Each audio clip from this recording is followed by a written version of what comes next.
Puskesmas Barombong yang melayani 13.000 warga ini menawarkan paket kesehatan kepada warganya.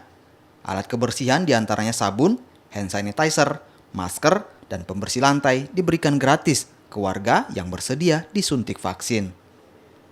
Ini dilakukan untuk mengajak warga di Kelurahan Barombong, Kecamatan Tamalate, Makassar, untuk mau disuntik vaksin COVID-19. Sebelumnya, warga Kelurahan Barombong, khususnya para lansia, menolak untuk divaksin.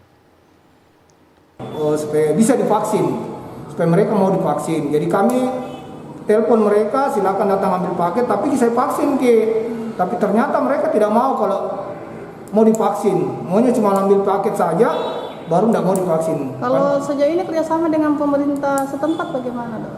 Sejauh ini pemerintah setempat belum ada yang jalan. Lurah yang kami harap, RT RW yang harusnya sudah divaksin di luar pelayan masyarakat, belum ada satupun yang bergerak bahwa di sini ada banyak warga, saya mau kirim ke sana, belum ada.